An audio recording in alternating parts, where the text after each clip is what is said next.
तो ये सब बातें हमें उस दिन नहीं समझ में आ रही थी जब अपने शास्त्रों को संस्कृत करके हमने छोड़ दिया था, अपनी भाषा को हमने बोलना पढ़ना छोड़ दिया था।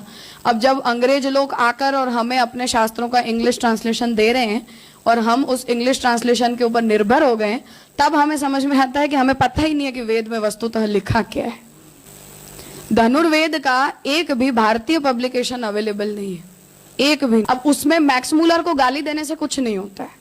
तुम समय पर जगे क्यों नहीं, और आज भी नहीं जग रहे हो, तब नहीं जगे आज भी नहीं जग रहे हो। तो मैक्स मूलर ने कुछ नहीं किया, उसने मौके पे चौका लगाया, उसे वही करना चाहिए। हम उसकी जगह हों तो हमें भी यही करना चाहिए।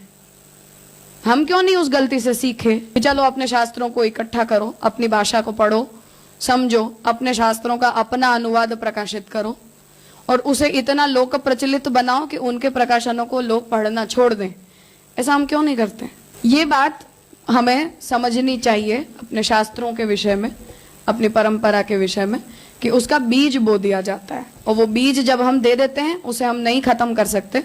फिर हमारी 2 पीढ़ी के बाद लोग उसका वृक्ष बना हुआ देखेंगे। बीज जमीन में दबा हुआ था, तब तक वो हमें दिखाई नहीं दिया, तो हमें समझ में ही नहीं आया कि कौन हमारे साथ क्या कर जाएगा।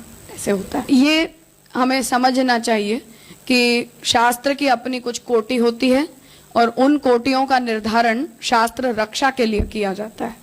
उसकी रक्षा इस कोटि का निर्धारण करने से कैसे हो रही है, ये हमें उस समय नहीं समझ में आता, 3 पीढ़ियों के बाद समझ में आता है। हम अगर पहले दिन से इन विषयों में इतने गंभीर रहते हैं ना, तो ऐसा नहीं होता है। जिस दिन हमने म्लेच्छ के हाथ में गायत्री दे दी, उस दिन उसका बीज बो दिया हमने। अब वो आपको नहीं पता चलेगा कि आपने उसे क्या दे दिया, वो 3 पीढ़ी के बाद पता चलेगा कि आपने उसको क्या दे दिया। वो जो अपनी नीति थी कि हाँ चलो वेदों को प्रकाशित नहीं किया जाता है, मंत्र 2 कान में रहना चाहिए, तीसरा कान आया तो गया, ये सुरक्षा है। अब हम ब्रह्मसवन मंत्र को प्रिंट करके बैठक जियों के अंदर फ्रेम करवा के लटकाते हैं। ये इस टेक्स्ट की सीरियसनेस है।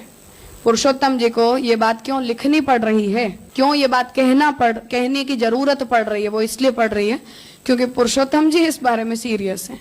तो उसी तरह पुरुषोत्तम जी इसी सीरियसनेस से भागवत स्वरूप विषयक शंका निरासवाद ग्रंथ उपस्थित कर रहे हैं कि भागवत जी के स्वरूप के विषय में और भागवत जी की शास्त्र कोटि के विषय में हमें क्या सोचना चाहिए।